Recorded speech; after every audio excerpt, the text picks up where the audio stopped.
En marzo de 1953, un hombre llamado Joseph Stalin, el poder más absoluto de la Tierra, se desplomó en una cama, pero los guardaespaldas permanecieron inmóviles fuera de la puerta. Los salvantes simplemente esperaron en silencio y nadie se atrevió a acercarse. El sistema en el que millones de personas desaparecieron del Gulag siguió funcionando inquebrantable incluso después de la muerte de su creador. Como un niño que una vez fue una esperanza de revolución, se convirtió en un hombre de poder sin adornos que dictó el destino de decenas de millones de personas. Traza la vida de un revolucionario bajo el seudónimo de Stalin Acero.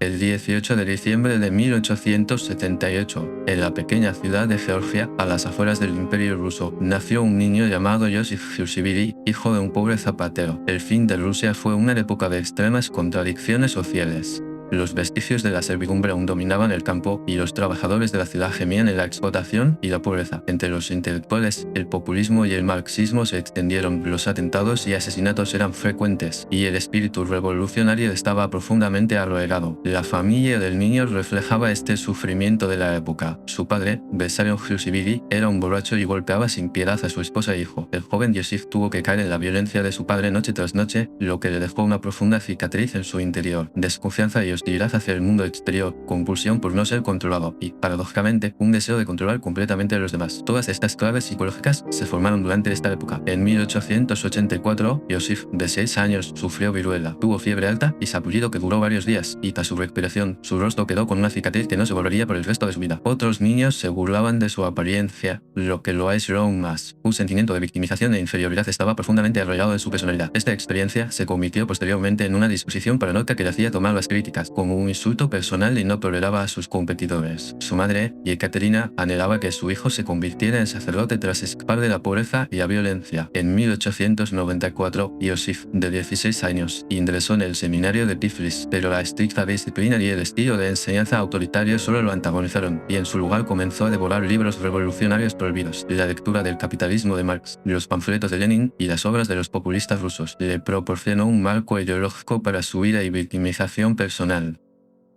El absurdo de la sociedad no era un mal individual, sino una cuestión de estructura de clases, y la revolución violenta fue un momento que se convirtió en una necesidad histórica. En 1899, tras la expulsión de Stalin del seminario por sus actividades revolucionarias, se unió con seriedad a la organización revolucionaria clandestina, organizando a los trabajadores e incitando a las huelgas. Sin embargo, pronto fue arrestado y exiliado a Siberia. Los interminables campos de nieve, la vigilancia y el aislamiento, y la experiencia del exilio bajo temperaturas gélidas de 40 grados, lo volvieron aún más despiadado. Para sobrevivir, tuvimos que reprimir nuestras emociones, considerar a los demás como herramientas y no hacer nada por nuestros propios fines. Durante este tiempo usó varios seudónimos, pero finalmente se consolidó bajo el nombre de Stalin. El apodo, que significa acero en ruso, no era solo un alias clandestino, sino una forma de definirse y una imagen que quería mostrar al mundo. Una voluntad de acero que no puede doblegar el dolor, no puede sacudirse las emociones y puede superar cualquier obstáculo. Esta era la imagen que buscaba.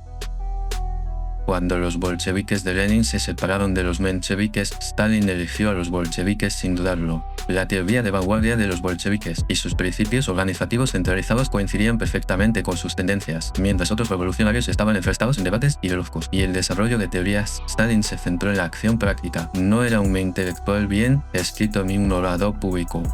En cambio, era hábil dirigiendo organizaciones, recaudando fondos y eliminando oponentes. El 26 de junio de 1907 se produjo un audaz robo a un banco en Tiflis. El grupo armado bolchevique asaltó un vagón de dinero y se apoderó de 250.000 rublos, planificado por Stalin entre bastidores. Decenas de personas murieron durante la operación, pero para Stalin era un sacrificio inevitable asegurar la financiación revolucionaria. Ante la causa revolucionaria, las vías individuales pasaron a un segundo plano y la violencia se convirtió en un medio legítimo. Sus compañeros revolucionarios poco a poco empezaron a desconfiar de su talante, y él tampoco logró forjar una confianza real en la relación con sus camaradas. Tendía a ver a todos como posibles competidores o traidores, y se tomaba las críticas como un ataque personal. Si perdías una discusión, no perdonabas a tu oponente, y mostrabas una obsesión por dominar las relaciones de poder. Esta desconfianza paranoica no era solo un defecto de personalidad, sino la base psicológica de un sistema de miedo que engulliría a decenas de millones de personas en el futuro. En octubre de 1917 triunfó la revolución bolchevique. Se estableció un nuevo nuevo gobierno soviético y Lenin se convirtió en su líder. Trotsky era venerado como un mero revolucionario, mientras que Zinoviev y Kamenev reinaban como figuras importantes en el partido. La presencia de Stalin, en comparación, era relativamente mínima, pero se estaba consolidando discretamente. Durante la guerra civil, controló a las minorías étnicas como miembro del Comité Popular de Asuntos Étnicos y llevó a cabo implacables retisas obligatorias en el proceso de adquisición de alimentos. La oposición fue reprimida implacablemente, los desacuerdos se consideraron traición y los ideales de la revolución se desvanecieron gradualmente ante la realidad de mantener el poder. El 3 de abril de 1922, Stalin fue nombrado secretario del recién creado Comité Central del Partido Bolchevique. En aquel entonces, la mayoría de los ejecutivos del partido consideraban a este puesto como un puesto de nivel operativo para redactar actas, gestionar documentos y coordinar asuntos administrativos.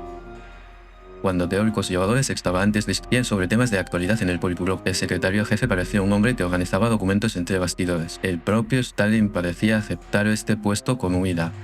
Pero Stalin conocía exactamente su verdadero valor, y el secretario jefe gestionaba los registros de personal de los miembros del partido. Quién ocupaba dónde, quién ascendía, quién era degradado. Todas estas decisiones pasaban por la oficina del secretario. El secretario también tenía la autoridad para nombrar a los secretarios de las organizaciones locales del partido. También era responsabilidad del secretario preparar la agenda de la reunión del comité central, distribuir documentos y controlar el flujo de información. Era un puesto que le permitía controlar toda la red neuronal del partido. Stalin comenzó a actuar sistemáticamente y ubicó a sus leales en las principales organizaciones locales. Los secretarios del partido de Ucrania, Georgia y Siberia estaban llenos de personas en deuda con Stalin. Los ejecutivos del comité central, los inspectores del comité de inspección, los editores de los órganos del partido. Estos también eran su gente. Proporcionaban información a Stalin, identificaban sus intenciones y monitoreaban las tendencias de los posibles oponentes. Tras la estructura formal de poder, se construía una red informal de lealtades. Al mismo tiempo, Stalin se mantuvo moderado y neutral externamente. Evitaban posiciones extremas en los argumentos del partido y actuaban como mediadores que coordinaban las opiniones de ambas partes. En lugar de un discurso espectacular, presenté un informe práctico, priorizando la eficiencia organizativa sobre la originalidad teórica. Esta estrategia lo hacía parecer una figura discreta y sus potenciales rivales no lo desconfiaban.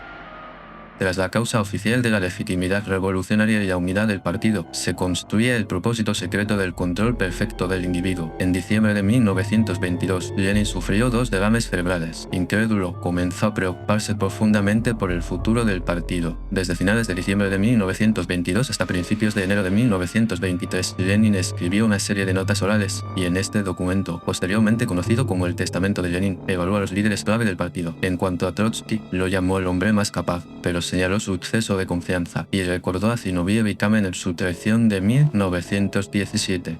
Sin embargo, la evaluación de Stalin fue más dura y el 4 de enero de 1923, Lenin dictó un memorando adicional. El camarada Stalin concentró un poder infinito en sus propias manos después de convertirse en secretario jefe, y no estoy seguro de que siempre pueda usar este poder con la suficiente cautela. Y unos días después, añadí una recomendación más directa. Stalin es demasiado duro. Este defecto es tolerable entre camaradas, pero se vuelve intolerable en el puesto de secretario jefe. Por lo tanto, sugiero a mis camaradas que consideren cómo destituir a Stalin.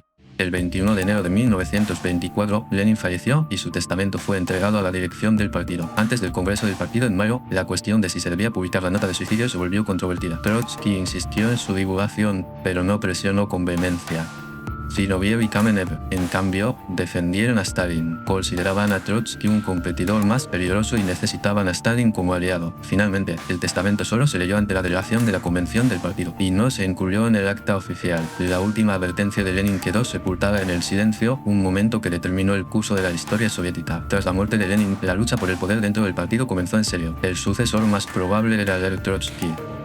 Fue un héroe de la Revolución de Octubre y un genio militar que condujo al Ejército Rojo a la victoria en la Guerra Civil. También era popular como orador y escritor consumado. Pero tenía una debilidad fatal. La base dentro de la organización del partido era débil, y las relaciones personales con otros los líderes no eran buenos. Stalin formó una alianza no oficial con Zinoviev y Kamenev, los llamados trillizos. Los tres colaboraron para aislar a Trotsky, y entre 1923 y 1924 Trotsky se fue distanciando gradualmente del partido. Sus propuestas políticas fueron rechazadas repetidamente y su discurso fue objeto de críticas. El término trotskismo se acuñó para referirse a una desviación izquierdista de la línea del partido. En 1925, Stalin cambió de estrategia. Tras destituir a Trotsky, ahora Zinoviev y Kamenev se convierten en una amenaza y Stalin se alía con el líder derechista Nikolai Buarin. Zinoviev y Kamenev han sido partido, tildados de oponentes de izquierda, y sus acciones de cooperación para ocultar la voluntad de Lenin en el pasado se han convertido en una debilidad. En 1926 y 1927, Zinoviev y Kamenev fueron expulsados del Politburó y destituidos de puestos clave. En noviembre de 1927, Trotsky fue expulsado del partido. Poco después, posteriormente, se exilió a Mata, Kazajstán, y al año siguiente fue expulsado por completo de la Unión Soviética. La imagen del héroe revolucionario cruzando la frontera hacia el exilio simbolizó la solidez del poder de Stalin. Trotsky finalmente se estableció en México a través de Turquía, Francia y Noruega, pero nunca dejó de criticar a Stalin en el exilio. Y en agosto de 1940, el asesino Ramón Mercader enviado por Stalin golpeó a Trotsky en la cabeza con un piolet. Fue el momento en que se eliminó el último competidor de la revolución. Stalin, en el poder, comenzó a remodelar fundamentalmente la sociedad soviética y en 1928 se lanzó el primer plan quinquenal. La rápida industrialización era el objetivo y sus recursos debían extraerse del sector agrícola. Stalin impulsó una política de colectivización de la agricultura. El plan consistía en integrar las granjas privadas en una granja colectiva llamada Koloj y controlar la producción por parte del Estado. La mayor resistencia provino de la clase campesina adinerada llamada kulak. Stalin definió a kulak como un enemigo de clase y ordenó su destitución. Y bajo el lema liquidación de kulak como clase, millones de campesinos fueron confiscados y deportados a Siberia. En el proceso, los agricultores que se resistieron a la colectivización fueron tildados de sabotaje y arrestados o fusilados, mientras que los agricultores sacrificaron ganado y escondieron grano en señal de resistencia. De 1932 a 1933, Ucrania y la región del Cáucaso Norte sufrieron una gran hambruna. Esta catástrofe, conocida como el Holodomor, fue consecuencia directa de la colectivización forzosa y la descarada explotación del grano. El Estado incluso les quitó semillas a los agricultores para sembrarlas y prohibió el acceso de alimentos a las zonas necesitadas. Al menos 3,5 millones de personas han muerto de hambre solo en Ucrania y algunas estimaciones llegan a los 7 millones. Toda la aldea desapareció y los hambrientos murieron comiendo corteza y raíces. Stalin no reconoció la hambruna. Más bien, la definió como un sabotaje a los nacionalistas ucranianos, juzgó a los ejecutivos del partido que lo criticaban y ocultó al mundo exterior la verdad de la hambruna. Mientras millones de personas morían de hambre, la Unión Soviética exportaba grano, y la esperanza de un futuro próspero que traería la revolución se convirtió en un desastre sin precedentes. Cuando el deseo de control de un individuo se combinaba con una obsesión ideológica, era un ejemplo de cómo la política estatal puede ser una herramienta para el genocidio. Una vez finalizada la guerra económica de resistencia colectiva, Stalin sintió inmediatamente la necesidad de redefinir un enemigo interno político que pudiera amenazar su poder. El asesinato de Kirov en 1934 fue la señal de este nuevo terror. El 1 de diciembre de 1934, alrededor de las 16:30, se oyeron disparos en el Palacio Osmoni de Leningrado. Sergei Kirov, primer secretario del partido de Leningrado, fue asesinado. El culpable fue un miembro subalterno del partido, Leonid Nikolev. Según el anuncio oficial, se trató de un crimen individual motivado por resentimiento personal, pero muchos historiadores sugieren que Stalin pudo haber estado detrás. Kirov era un líder popular dentro del partido y adoptó una postura moderada ante las duras políticas de Stalin. En el Congreso del partido de 1934, se rumoraba que algunos representantes habían propuesto nombrar a Kirov secretario, y para Stalin, Kirov era un competidor potencial y una amenaza. El día del asesinato, el jefe de seguridad de Kirov murió en un misterioso accidente, y Nikolev recibió un disparo durante el interrogatorio, enterrando la verdad para siempre. Stalin aprovechó el incidente como una oportunidad. La noche del asesinato se dirigió de inmediato a Leningrado y dirigió él mismo la investigación. A la medianoche del 1 de diciembre, el Comité Ejecutivo Central aprobó un decreto de emergencia. Este establecía que la investigación de los presuntos terroristas debía completarse en un plazo de 10 días, que el juicio se llevaría a cabo sin abogado, que la apelación sería imposible y que la pena de muerte se ejecutaría de inmediato. El estatuto se convirtió en un instrumento legal para la gran purga. Pronto comenzó una oleada de arrestos. Al principio, se persiguió a exfiguras de la oposición como Zinoviev y Kamenev, quienes fueron encarcelados bajo la acusación de ser moralmente responsables del asesinato de Kirov, pero esto fue solo el comienzo.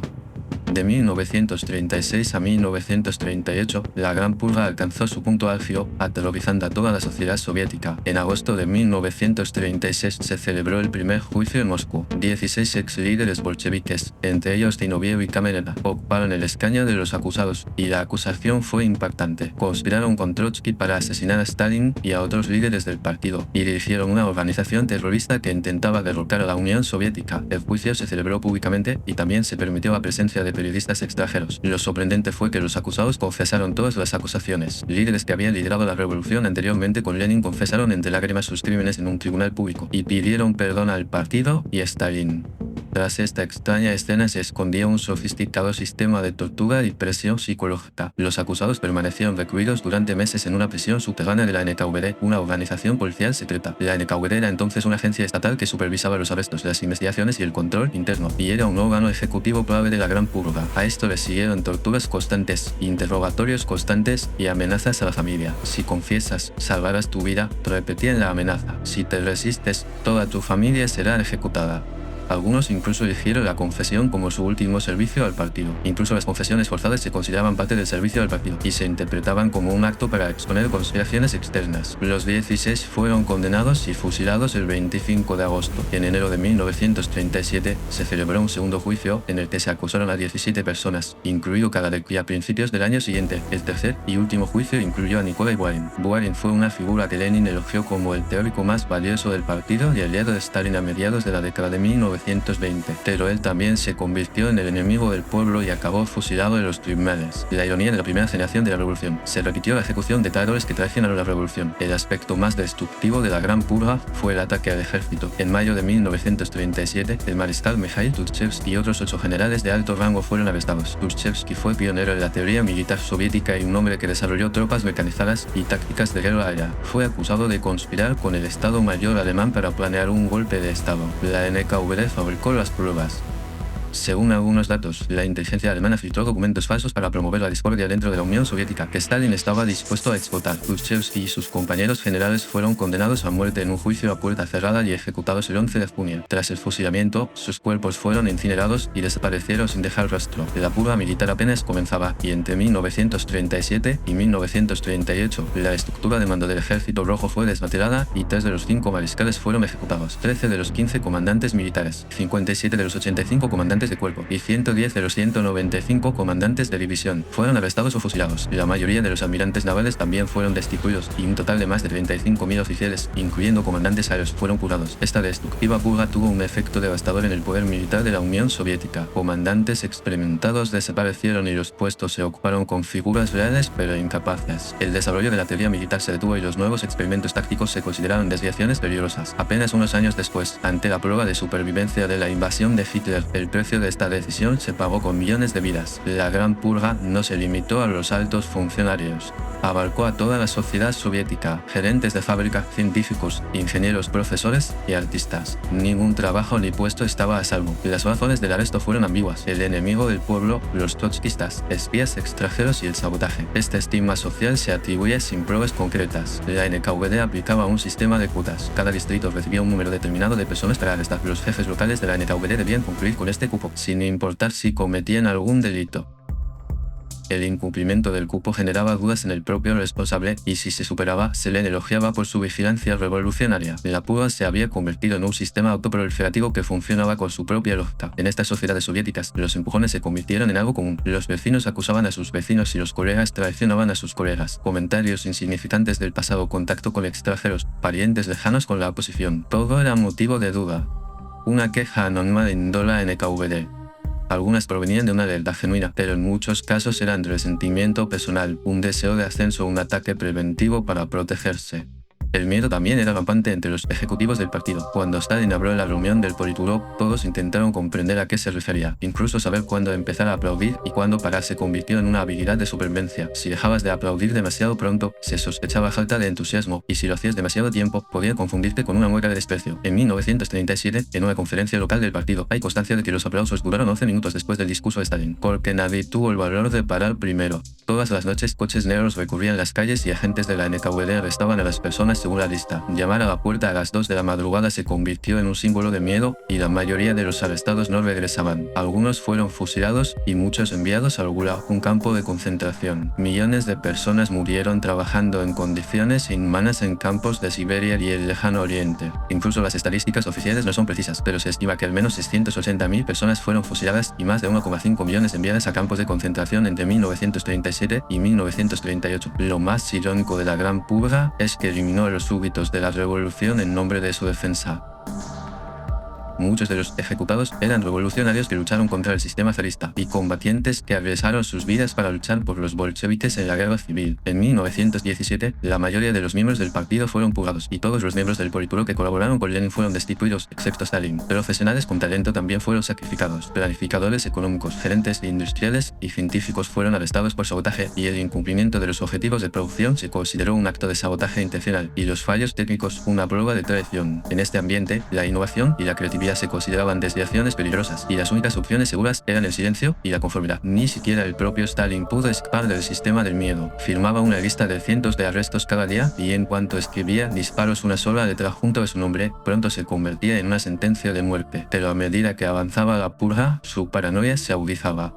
Todos a su alrededor eran sospechosos de ser traidores en potencia, e incluso un pequeño fallo se consideraba un sabotaje deliberado. A finales de 1938, incluso el jefe de la NKVD, Nikolai Yezhov, autor directo de la purga, fue arrestado y ejecutado. El sistema del miedo estaba cayendo en un ciclo autodestructivo que incluso él mismo y otros operadores devoraban. El 23 de agosto de 1939, el mundo quedó atónito. Tras la frenética purga interna, la amenaza exterior ya se estaba haciendo realidad. La Unión Soviética y la Alemania nazi firmaron el Tratado de No Violabilidad. A primera vista, era un tratado que prometía inviolabilidad mutua, pero el protocolo secreto estipulaba que Europa del Este se dividiría entre ambos países. Stalin creía que este tratado había asegurado la seguridad de la Unión Soviética, pero irónicamente, el vacío militar y el sistema de desconfianza interna que eliminó tendrían un precio letal ante la catastrófica prueba de la invasión de Hitler. Hitler planeó entrar en el este desde el principio, y el tratado con la Unión Soviética era solo un recurso temporal. Desde finales de 1940, las agencias de inteligencia soviéticas comenzaron a enviar informes sobre los preparativos para la invasión alemana. Se observaron concentraciones de tropas alemanas en la zona fronteriza y se informó específicamente de la fecha de la invasión. El Departamento de Inteligencia británico, la Organización de Espionaje Soviética, la Orquesta Roja e incluso desertores alemanes transmitieron la misma información. Stalin ignoró todas estas advertencias. En su paranoica visión del mundo, esto era una provocación de los imperialistas occidentales para enfrentar a la Unión Soviética con Alemania. Reprendió a los reporteros de inteligencia y algunos fueron castigados por fomentar el pánico. Se ordenó a los guardias fronterizos que no respondieran a las provocaciones alemanas. Stalin estaba convencido de que Hitler no abriría el frente oriental hasta que terminara la guerra con Gran Bretaña. Su juicio era lógicamente razonable, pero subestimó las ambiciones y la arrogancia de Hitler. Alrededor de las 3:15 am del 22 de junio de 1941, 3 millones de alemanes cruzaron la frontera soviética. Se lanzó la Operación Barbarroja. La Fuerza Aérea Alemana bombardeó aviones soviéticos en tierra, las unidades blindadas avanzaron rápidamente y las fuerzas soviéticas quedaron completamente indefensas. Muchas unidades seguían desplegadas en paz y no estaban listas para el combate. Temprano por la mañana, la noticia llegó al Kremlin, pero Stalin no la creyó al principio. Esto es una provocación. No disparen. Pero tras unas horas, la gravedad de la situación se hizo evidente. A medida que los guardias fronterizos eran destruidos, las ciudades bombardeadas y las comunicaciones se perdían. Fue un momento en el que el juicio de Stalin, del que estaba tan seguro, resultó completamente erróneo. Stalin se encontraba en estado de shock psicológico y durante unos días a partir del 22 de junio no salió de su casa, confinado en su dacha, una villa secreta a las afueras de Moscú. En ausencia de un líder nacional, el sistema de defensa estaba sumido en el caos. Se necesitaban decisiones urgentes en el frente, pero nadie se atrevía a dar órdenes sin la aprobación de Stalin. Como resultado de la fuga de generales experimentados, los comandantes restantes no tenían la capacidad de afrontar la situación ni el coraje para tomar sus propias decisiones. En los primeros días de la invasión, las fuerzas soviéticas sufrieron la conmoción y los enormes daños causados por el colapso de toda la línea de frente. Miles de tanques y aviones fueron destruidos y cientos de miles de soldados fueron rodeados. En este colapso, los alemanes rompieron el frente occidental y, tras la caída de Minsk, avanzaron 50 kilómetros por día.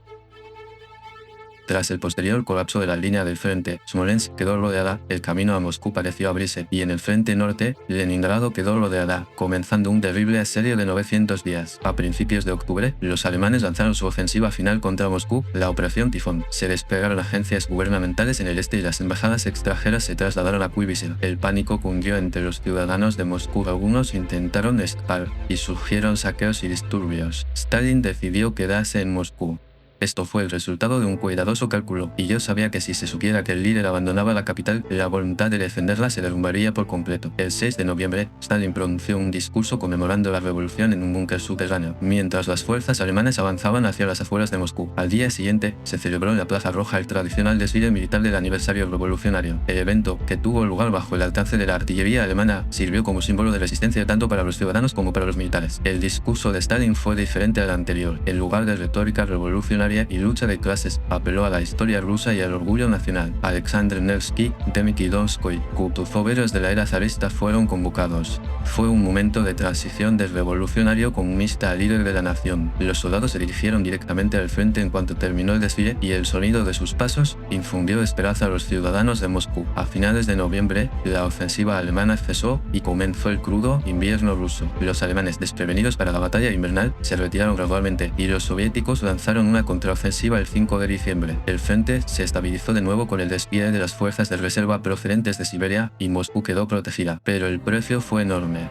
En los primeros 6 meses de la invasión, la Unión Soviética perdió más de 4,5 millones de soldados, la mayoría muertos o capturados. Irónicamente, la catástrofe bélica consolidó aún más el poder de Stalin. Ante una crisis nacional, todos los recursos y la autoridad se concentraron en el mando supremo, y cualquier crítica o desacuerdo se consideraba traición nacional. El sistema comunista de tiempos de guerra se ha recreado de forma extrema. Los generales fracasados eran destituidos o fusilados de inmediato, y los comandantes de las unidades en retirada eran tratados como traidores. Stalin, como comandante supremo, tenía el mando directo de la guerra, interfería en los detalles militares y con frecuencia ignoraba las sugerencias de los generales. En el verano de 1942, sus decisiones dogmáticas condujeron a una estrategia irrazonable de ofensivas simultáneas en Stalingrado y el Cáucaso, con consecuencias catastróficas al principio, pero con el tiempo, Stalin comenzó a confiar en el criterio estratégico de generales destacados, como Georgy Zetkov, Konstantin Rokossovsky y Alexander Vasilevsky.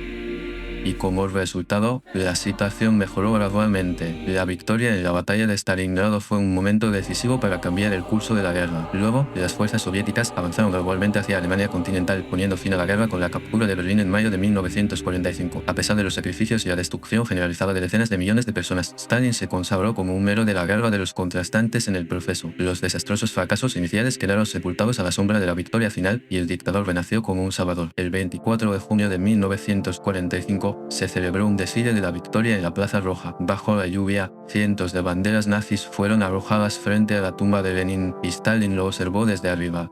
Ahora no es solo un secretario del partido, ha sido venerado como un líder absoluto de la Unión Soviética con el rango de mariscal, un héroe histórico mundial que repelió el fascismo. La victoria de la guerra parecía justificar todo el sistema stalinista. En la década de 1930, la doble industrialización se convirtió en la base para la producción de bienes de guerra y se promovió que un fuerte sistema centralizado permitía una movilización eficiente de la guerra, aunque la gran purga debilitó el ejército y condujo a la aplastante derrota inicial. Este hecho quedó excluido de la historia. Como resultado, Stalin fue reconfigurado como el planificador y líder de todas las victorias. El culto personal se disparó a niveles sin precedentes. En cada ciudad se erigieron enormes estatuas suyas y se colgaron retratos en cada edificio. Periódicos y radios lo alababan a diario y los artistas tuvieron que expresarse en sus obras. Nombres como el gran camarada Stalin, el padre de todas las naciones y el líder genio se han establecido en el discurso oficial. Sus 60 y 70 cumpleaños se celebraron como un evento nacional y enviados comunistas de todo el mundo acudieron en masa a Moscú. Tras la guerra, la Unión Soviética emergió como una superpotencia. Los países de Europa del Este estaban bajo su influencia, y la Guerra Fría comenzó en 1949 cuando China se convirtió al comunismo. El mundo se dividió en torno a Estados Unidos y la Unión Soviética, y Stalin marcó el rumbo del Partido Comunista de cada país como líder del movimiento comunista internacional. El desarrollo de bombas atómicas por parte de la Unión Soviética en 1949 elevó aún más su estatus, pero la gloria de la victoria desató una nueva paranoia: el contacto con aliados occidentales durante la guerra, la experiencia en campos de prisioneros de guerra y el envío de tropas al extranjero podían contaminar al pueblo soviético, decía Stalin. Los prisioneros que regresaban no eran héroes, sino objetos de duda, y cientos de miles fueron interrogados o enviados al Gulag acusados de traición. En 1948 comenzó la campaña antiglobalización. El contacto con la cultura occidental, el matrimonio con extranjeros y la lectura de literatura extranjera se convirtieron en objeto de duda, y los judíos se convirtieron en blancos especiales. Los intelectuales judíos fueron atacados bajo el código de globalistas desarraigados, y ese mismo año, el presidente del comité antifascista y actor Solomon Miels murió en un misterioso accidente de tráfico. De hecho, se trató de un asesinato perpetrado por el Servicio de Seguridad Nacional, un MCB que simplemente cambió su nombre a NKVD. También hubo una purga en los estados satélite de Europa del Este. Los líderes del Partido Comunista que estuvieron activos en Occidente durante la guerra o que mostraron su independencia hacia la Unión Soviética fueron destituidos. En 1948, cuando Tito, en Yugoslavia, se separó de Stalin, comenzó la búsqueda de los llamados tipeistas en otros países de Europa del Este, personas que no estaban subordinadas a la Unión Soviética y apoyaban líneas comunistas independientes. Al igual que en Hungría, Kostov en Bulgaria y Slansky en Checoslovaquia fueron ejecutados tras purgas públicas.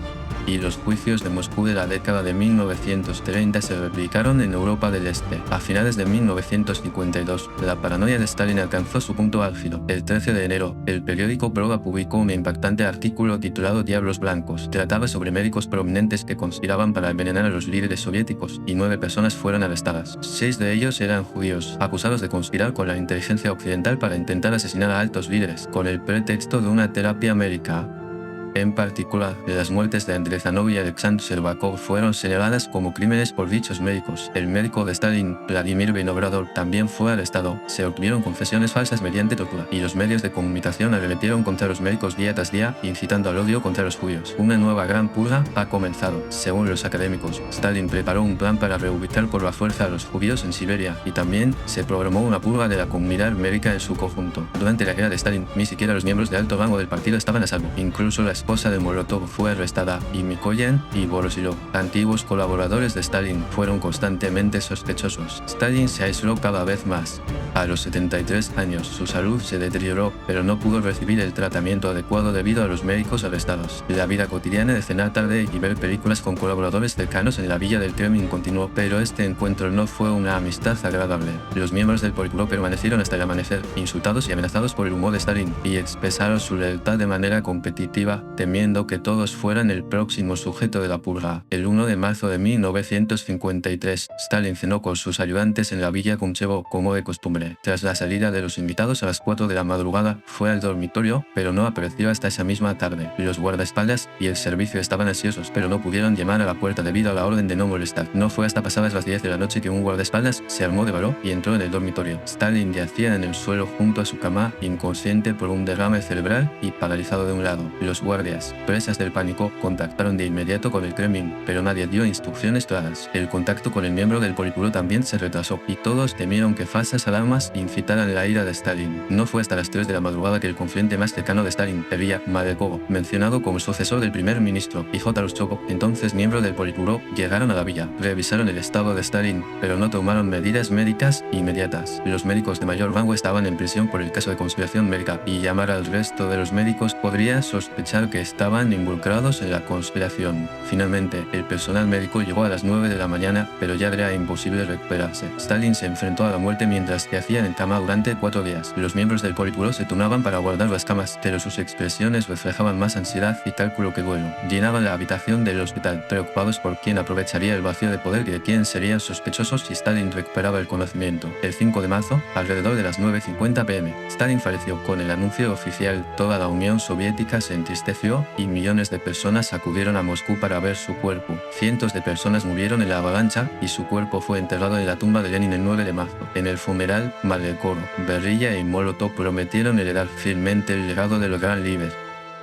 Poco después de la muerte de Stalin, el Politburó dividió el poder. Marekov se convirtió en primer ministro, J. Lushchov asumió la secretaría del partido, y Berilla asumió el Ministerio del Interior. Sin embargo, la lucha por el poder pronto comenzó, y Berilla fue arrestado y ejecutado en 3 meses. Marekov dimitió en 1955, y, finalmente, J. Lushchov se alzó con la victoria, intentando romper con la era de Stalin. El 25 de febrero de 1956, la última noche del 20 Congreso del partido, J. Lushchov habló durante 4 horas en una reunión secreta. El discurso, titulado sobre el culto personal y sus consecuencias, marcó un punto de inflexión en la historia soviética. J. Lushchov expuso los crímenes de Stalin, revelando la verdad sobre la gran purga, el incumplimiento del testamento de Lenin, el fracaso inicial de la guerra, la migración forzada y la manipulación de una pseudo-conspiración. J. Lushchov declaró: los crímenes de Stalin han causado un daño enorme al partido y al país. Sus dudas paranoicas y su abuso de poder han destruido la vida de millones de personas inocentes. El público estaba en shock. Fue el momento en que una persona que había sido venerada como un dios durante más de 30 años fue definida como criminal. Sin embargo, la divulgación era opcional. Solo enfatizaba los crímenes de Stalin, pero no mencionaba la complicidad de la propia dirección del partido. El contenido del discurso secreto pronto se difundió por todo el mundo. La sociedad soviética estaba sumida en el caos. Cientos de miles de presos políticos fueron liberados del Gulag, y el honor de los ejecutados comenzó a restaurarse. Se demolieron estatuas de Stalin y se renombraron ciudades que llevaban su nombre. En 1961, su cuerpo fue retirado de la tumba de Lenin y enterrado tras los muros del Kremlin. El legado de Stalin no desapareció fácilmente. Su sistema centralizado de partido-estado, la vigilancia policial secreta y las estructuras de control ideológico cambiaron de forma formal y continuaron hasta el colapso de la Unión Soviética en 1991. El miedo se debilitó, pero la estructura esencial se mantuvo. Los estados satélite de Europa del Este hicieron lo mismo. Ambos intentos de reforma, como el levantamiento húngaro de 1956 y la primavera de Praga de 1968, fueron reprimidos por los tanques soviéticos. El 5 de marzo de 1953, 30 años del régimen de terror terminaron con la muerte de Stalin, pero su vida siguió siendo un interrogante para muchos. Como un niño nacido en un pueblo pobre de Georgia en 1878 se convirtió en el dictador, que construyó el mayor sistema de terror del siglo XX. Algunos analizan que la psicología personal, como el abuso infantil, la inferioridad dejada por las cicatrices de la viruela y la desconfianza patológica, resultaron en una catástrofe al encontrarse con el poder absoluto, mientras que otros argumentan que las condiciones estructurales, como la teoría leninista de vanguardia, la violencia en la guerra civil, la rápida presión de la industrialización y la realidad de las amenazas externas, hicieron inevitables la centralización y las fugas. La paranoia de Stalin encontró la herramienta perfecta en la estructura centralizada del partido bolchevique. La idea de la pureza revolucionaria justificaba la violencia y las amenazas externas racionalizaban las fugas internas. A medida que los defectos individuales y la lógica del sistema se amplificaban mutuamente, el miedo se convirtió en un mecanismo autorreplicante. Las cicatrices más profundas de la desconfianza mutua, el cinismo político, la separación de las esferas pública y privada y la cotidianidad del doble pensamiento permanecieron en la psicología de la sociedad. Estas huellas quedaron impresas en la sociedad rusa incluso después del colapso de la Unión Soviética, y las historias de esa época, incluso para las familias, permanecieron en silencio durante mucho tiempo, y el recuerdo de las víctimas se transmitió de generación en generación como un trauma nacional. Su obsesión por las herramientas perfectas regresó a él como un poder y un sistema que dictaba el destino de decenas de millones de personas, pero al mismo tiempo, incluso el propio creador quedó aislado en el sistema.